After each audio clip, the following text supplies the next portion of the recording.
Welcome to your iconic image. If you want to take control of your image and be a power player in your space, then this is the show for you. Here we will arm you with tools and information to help you grow your brand on purpose.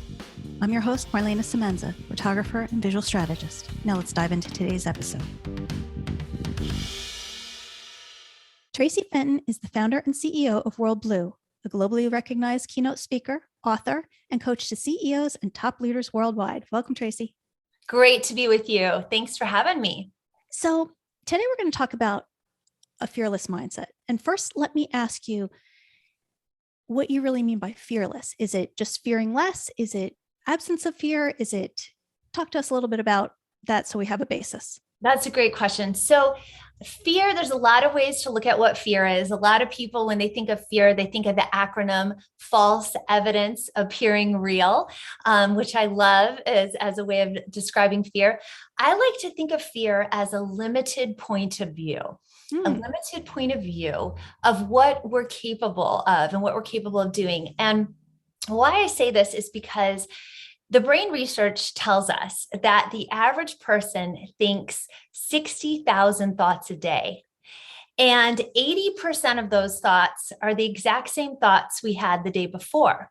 And of those exact same thoughts, 95% of those thoughts are negative and fear-based. Oh, wow. And so most of the time we're thinking fear-based thoughts and we might not even realize it. You know, we tend to use words like, I feel stressed, or I feel rushed, or I feel anxious, or I'm limiting myself, or I want to up level and I can't get there, or excuses or lack of personal accountability. All of that, when you dial it down, it comes back to fear. Fear is at the root of it. And another thing that's very interesting about fear is that when we're in a state of fear, the peripheries of our brain shut down and we become myopic. So we literally have a limited point of view. And so that's why I like to think of fear as a limited point of view. It is an imposition on our unlimited ability that each one of us has. So when we're ready to up level, when we're ready to go and start our own business and, begin a new career, or whatever it is that we feel called to do, really what you have to know how to deal with is how to handle the fear that comes up over and over and over again as you progress and go forward. Because each time we do that, each time we step into something bigger or something new, fear usually packs its bag and comes right along. Oh yeah, I call them the gremlin voices.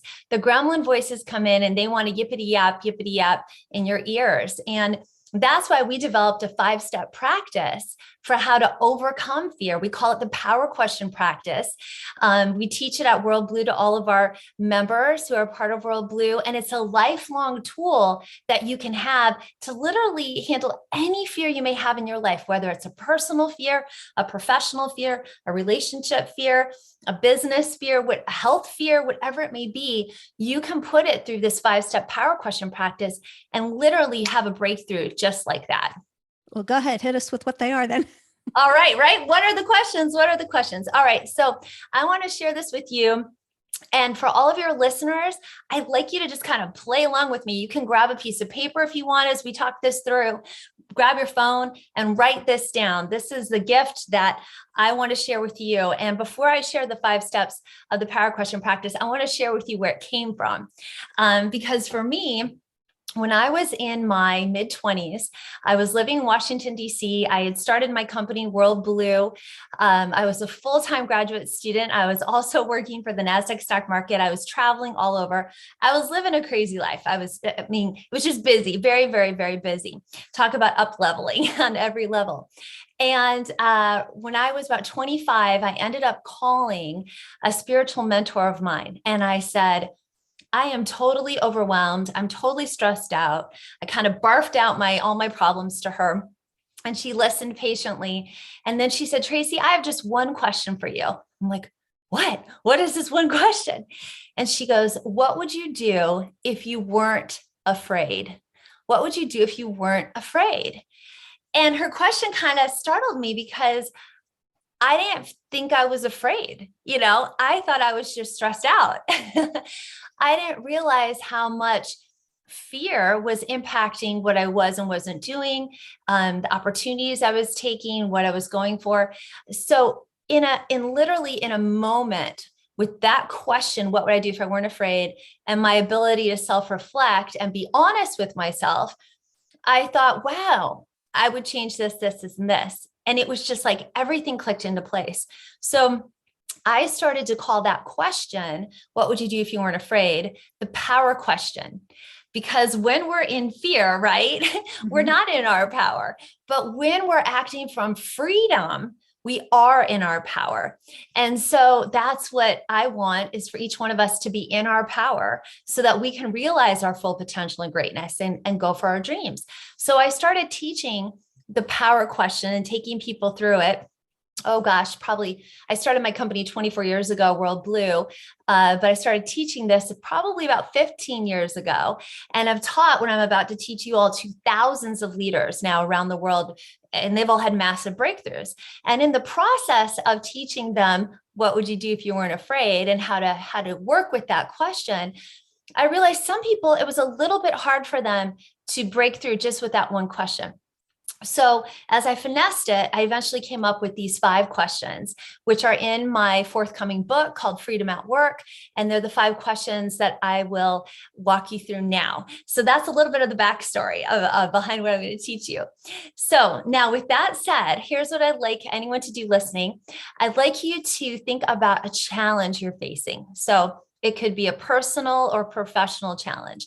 Maybe you're starting your own business and you're trying to figure out what's that next step, or how do I get the money I need to build this, or what's my brand identity going to be like, or how much do I want to be out there or not out there? What is it that I actually want to do, or whatever that may be? Or maybe it's a relationship issue. Maybe you're challenged with a child right now, or a significant other. Maybe there's a communication challenge that you have in your life, or maybe you have a huge opportunity that you are weighing if you should go for it or not. So think of a really clear challenge, okay, that you're dealing with in your life. Now, once you have that clear in your mind, let's go to the first question. And the first question is, what are you afraid of? So what are you afraid of? All right. Now, first of all, to go into this practice, we have to be humble, and we have to be willing to see, I am afraid. As I briefly mentioned, remember, there's many symptoms to fear. I was reading a Harvard Business Review article, interviewing the CEOs, and they identified over 500 masks. I call them masks of fear. So remember, everything boils down to fear. So we have to be humble and admit, yeah, I am afraid. Now, what am I afraid of? So sometimes what we think we're afraid of and what we're actually afraid of are 2 different things.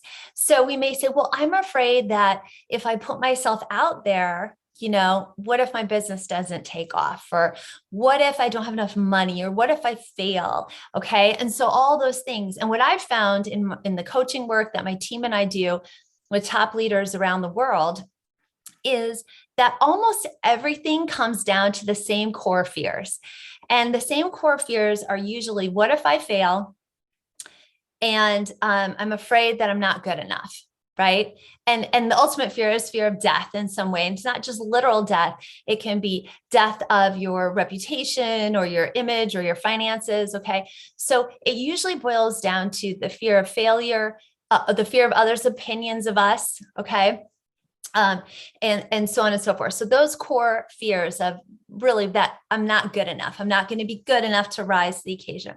So when you think about what you're afraid of, you got to make sure on that first question, you're really going deep enough and you're not just staying on the surface.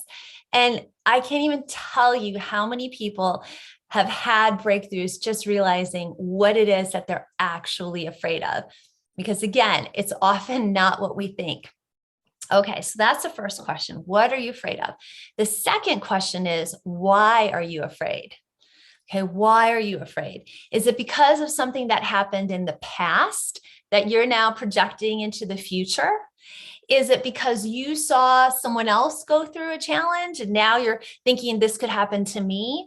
Why are you afraid? And so you got to get really, really clear. Are you afraid because, your dad always said you're never going to amount to anything?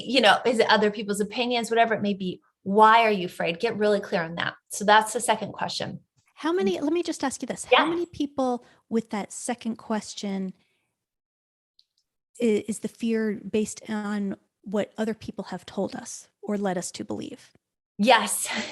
Well, look at it right now in our world, right? So much fear is, oh, this is happening to other people, or this is what experts are telling me to believe or telling me what to think, right? Instead of thinking for ourselves. And that's what we have to do, is think for ourselves and think from our own experience. It's natural also that we pull from the past and project to the future.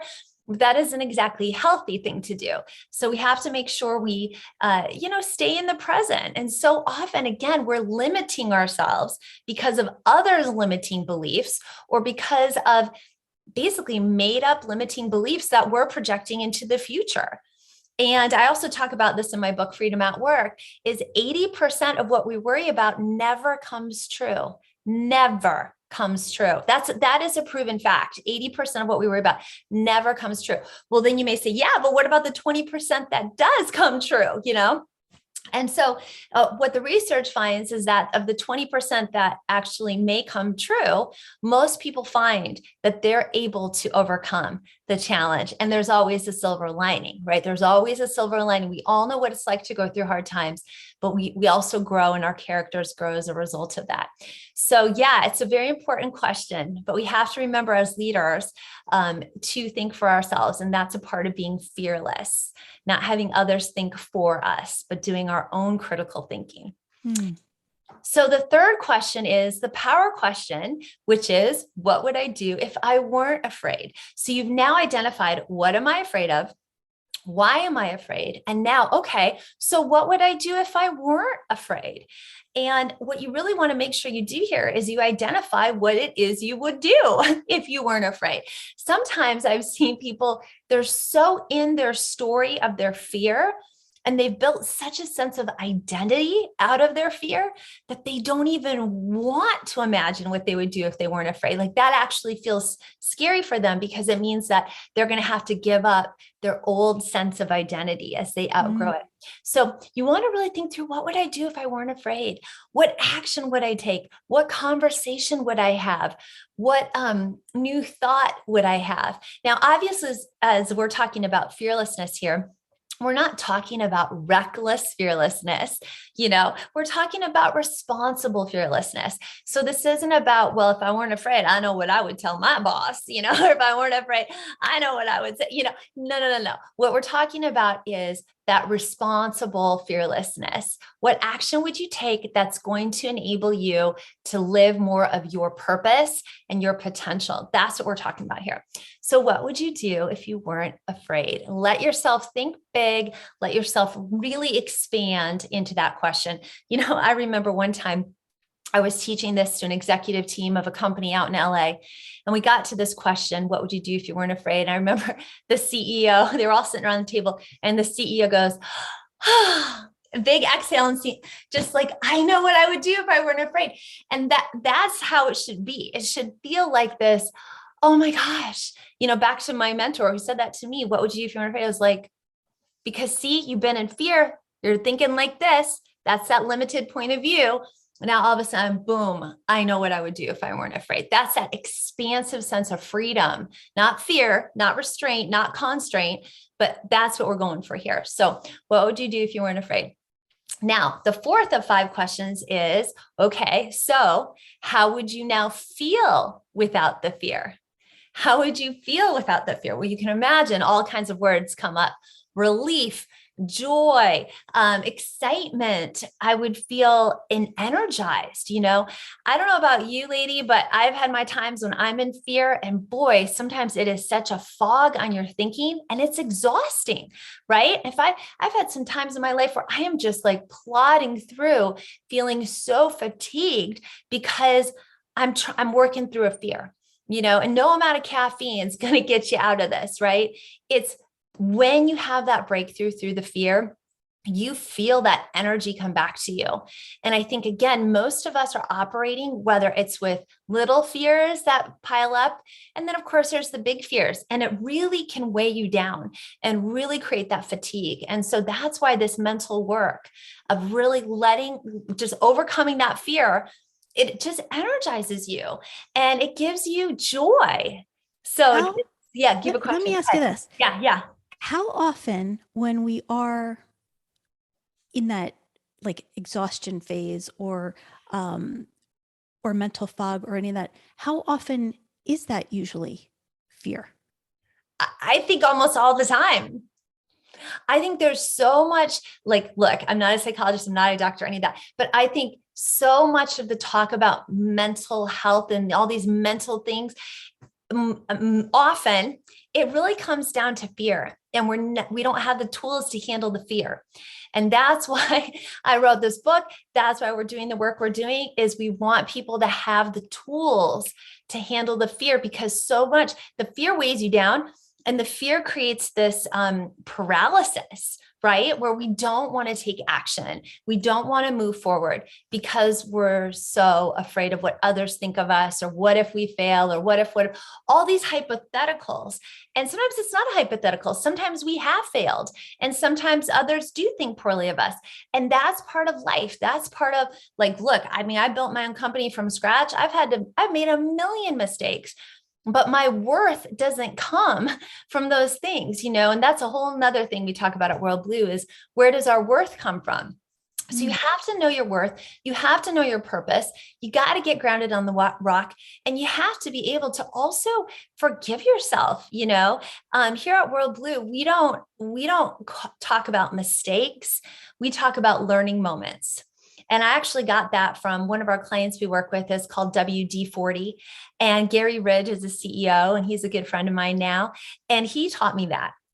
When he went into WD-40, which is also a WorldBlu certified freedom-centered company, and he took over as CEO, he found that they had a very punitive culture.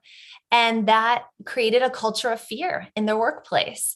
And he said, you know what? He did lots of different things. But one of the things he said was, we're not going to talk about mistakes anymore. We're going to talk about learning moments.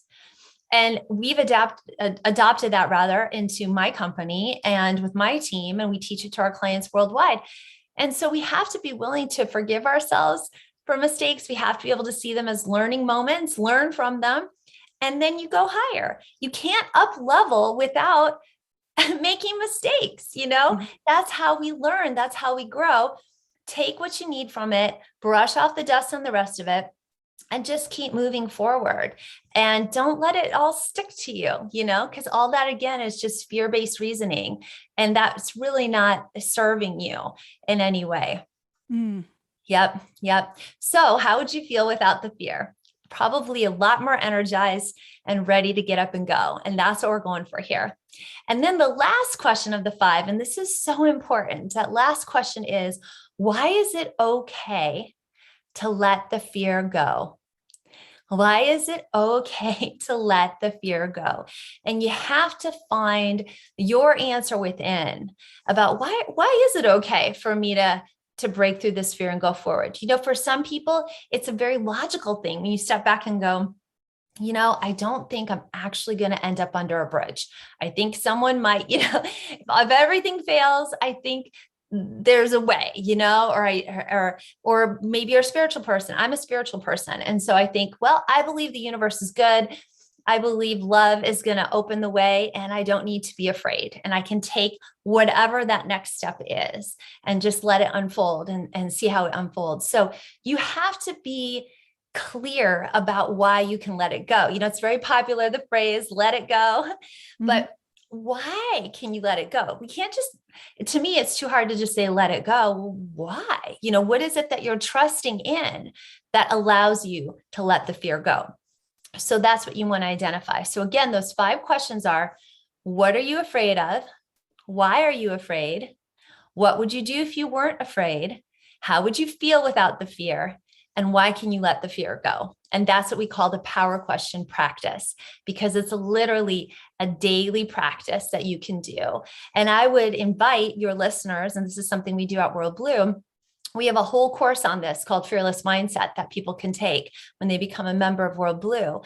And one of the things I recommend is that this becomes a daily practice. Take out your journal, and in the morning or at night before bed, put a challenge through the power question practice and do it over and over again and develop this new muscle of fearlessness. and you will see truly remarkable results in your life. So what have been some of the results you've had in your life by doing this? Oh my gosh, where to begin?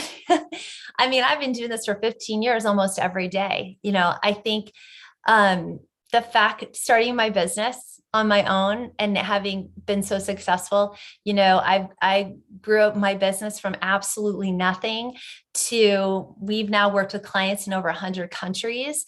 I've traveled to 42 countries. I've worked with the top brands in the world: Zappos, Groupon, Hulu, Pandora, WD-40, DaVita, and lots of other brands you've never heard of. And I remember, when I started out and it was just me and pick up the phone to make a sales call and oh, they're going to say no or whatever. But what would I do if I weren't afraid? Pick up the phone, pick up the phone, pick up the phone, keep reaching out, keep believing in what it is that you're here to do and what you're called to do. I've used the power question to also have some very fun adventures in my life. I think one of the biggest just life adventures I've had, and I've done amazing things. I've climbed mountains. I've scaled volcanoes in Iceland. Like, I'm a super outdoor person. But for my 30th birthday, one of my best friends said to me, I said, what should we do for our 30th birthdays? Why don't we throw a great dinner party? And she said, why don't we go skydiving? And I said, and I'm not a roller coaster person. So I'm thinking, oh my gosh. But then I did the power question on it. And I thought, I can't not do this just out of fear. And I'm a spiritual person. I prayed about it and I thought, okay, like, what would I really do if I weren't afraid? And what does my intuition tell me? Like, is this safe? Is this, and I really thought, if I weren't afraid, I would do this and have this experience. And so I did. And it was absolutely thrilling. And for those who maybe haven't skydived before, it does not feel like a roller coaster. And that can be a story for another time. And it was just absolutely one of the most thrilling moments of my life. And just a beautiful experience. I had an absolutely wonderful experience doing it out in California with the ocean on one side and the mountains of Tahoe on the other. And, so that was a really big thing for me, overcoming that fear. I mean, jumping out of an airplane at 15,000 feet, like, that's kind of everything in you as you're sitting on the edge of that plane is like, do not do this, and that fear, and so again, we're not being reckless. You want to reason it through. You want to be responsible. You want to be guided. You want to listen to your intuition. But every single day, whether it's building a company, I've traveled, I've moved all over the country, often to cities where I know no one, and started over. Tons of outdoor adventure stuff, like I've talked about. And I use the power question every day. You can use it. Another thing is using it for to overcome physical challenges. I remember a lot of people have illness because of fear. One time I was giving a speech for a company. I was down in Texas and talking with a whole company. And I said, I'd never done this before. And I said, how many of you feel that you've had an illness in the past because you were afraid? And every single hand went up. And that's something we need to recognize, is that connection between the fear in our mindset and how that impacts our body. And so again, when we overcome fear, that can definitely have a huge impact on our health. So interesting. Where your mind goes, your life goes. What do you have anybody that you have worked with that is their journey, or seeing them, you put this into practice, the results were so amazing that it always makes you smile when you think of them, or any of that stand out to you? Yeah, sure. I mean, every day working with our clients, our members, we're a membership organization, a leadership membership. So anyone is invited to apply to join WorldBlu. So every day I'm literally coaching our members that we have right now in 33 countries worldwide. And I'm hearing their just personal breakthroughs. And of course, those are confidential. Right. So I can't go into that, but I can tell you a really fun story that I talk about in my book, Freedom at Work. One of our CEOs we were working with of a WorldBlu certified Freedom Center company, he had a challenge. They were looking at their financial projections, their small business, about 20 employees, actually down in New Zealand. And they were looking at their financial projections excuse me, and it looked like they were going to be, I think the numbers were 300,000 below what they needed to bring in for the upcoming quarter. And they're a very small business. And so that was going to make a huge impact. And so this lack of $300,000 shortfall that they had could mean some employees losing their jobs. And so he felt the pressure, as a CEO, as a small business owner. The first thing you think is, I've got to solve this problem, right? And he kind of went into that, which again, the fear, we constrict, we think it's all, you get very self-centered trying to solve a problem. And he has done our training in the power question, and he kind of, stopped himself and goes, wait a second, I can do the power question on this. And he went through the power question practice, and his answer to what would I do if I weren't afraid is that he would go to his executive team and share the problem with them openly. And his executive team, 5 people, they call themselves the navigators, which is kind of fun. And he sat down with them and explained the situation, that they had this $300,000 shortfall. They were going into their slowest time of year. So there was just a lot of fears you can imagine coming up for him and for the entire business. And they sat down and they started to really brainstorm, what would we do if we weren't afraid? What would we do if we weren't afraid? And all kinds of ideas bubbled up, and they took action. And at the end, they didn't have a $300,000 shortfall. They had a $200,000 windfall as a result of that. And so that's just, practical ways that you can handle. So often if you're starting a business or running a business, that financial piece brings up tons of fears for people, right? And so, I've done this in my own business, constantly going, what would I do if I weren't afraid? And it's usually not to constrict. It's usually actually to expand in some way. That expansive thinking is what usually gets us out of the fear and into new breakthroughs. Love it. Yeah. So if people get nothing else out of this episode today, what do you want them to get? I want them to get this question, the power question, always have it in your mind. What would you do if you weren't afraid? Use that to guide yourself, but also it's a great tool for parenting. I find in our work with business leaders, we do a lot of work around parenting, and even in relationships, marriage. So often we're interacting with others and interacting with children from a place of fear, and we're actually putting fear into them. We're putting our fear into our children in our lives. And so getting your children to have that sense of responsible fearlessness, and the tools to work through their fears. There's so much in the fear in the world right now, and it's controlling and limiting us. And it's definitely impacting children right now.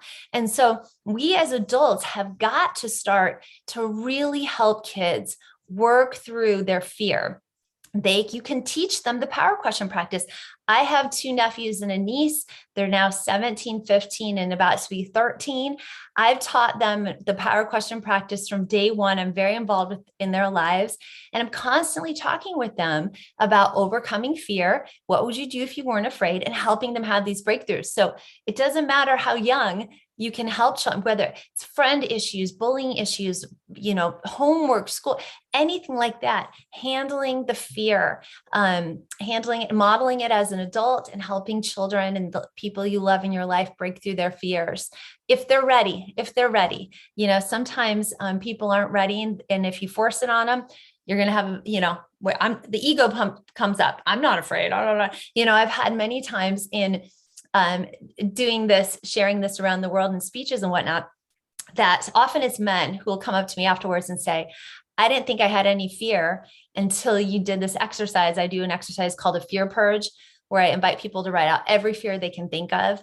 And that's usually when people start to go, wait a second, I have way more fear than I realized I had. And that's that humbling. You can't have an awakening. You can't have a breakthrough until you've had a humbling, because you have to be willing to say, okay, there's something here that needs to shift for me, and have that humility to say that. And then through that humility, it opens you up to then have that awakening and that breakthrough. And so that's usually when people go, wait a second, you're onto something. Now I see I do need to handle this fear. Yeah, that's great. Yeah. And with that, Traci, I just have 4 final questions for you. Yeah. First one. What's the best piece of advice you ever given? Well, it's definitely the power question, I would say.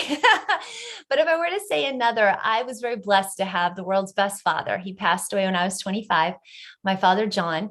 And he used to always say to me, to thine own self be true, quoting from Shakespeare. So to thine own self be true.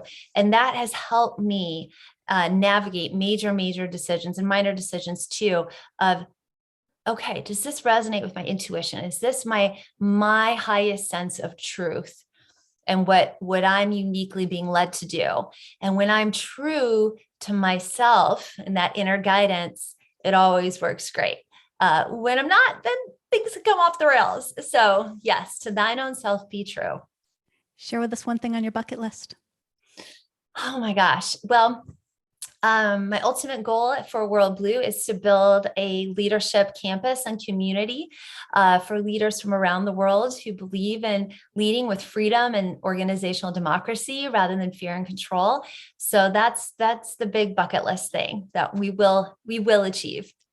So when the toy companies finally get around to making an action figure of you, what 2 accessories will it come with? That's a great question. This might not sound like the sexiest answer, but here's what I would say. I love tools that remind me we're unlimited. And my 2 tools would be 2 books. And the first book would be a book called Science and Health with Key to the Scriptures by Mary Baker Eddy, which is one of my favorite books in the whole world. And the other book would be the Bible for me. Those 2 books remind me that we are unlimited. And I think there's no, cape or whatever that you can have that reminds you of just how incredibly unlimited we all are. Love it. And last one, how do people find you? And also if they are interested in reading your book, Freedom at Work, how do they find that? Yeah, well, you can just go to worldblu.com. There's no E on blue, so it's just WorldBlu, BLU.com. We're called WorldBlu because blue is the universal color of freedom, if you didn't know that. And our vision is to see a world where everyone can live, lead, and work in freedom rather than fear and control. So you go to WorldBlu.com, you'll learn all about my forthcoming book, Freedom at Work, there. And you can also sign up to be a free member with us, a free champion member, and get access to our Freedom at Work course, which I live coach on every week. And we also teach the power question practice in that course, Freedom at Work. So your listeners are certainly invited to come and apply for membership with us. Love it. Thank you so much. And thanks for being here. Thanks so much for having me, lady. Appreciate it. Thank you for joining us. Once again, I'm Marlana Semenza, photographer and visual strategist. Please comment, like, or share this episode, and don't forget to subscribe so you don't miss a thing.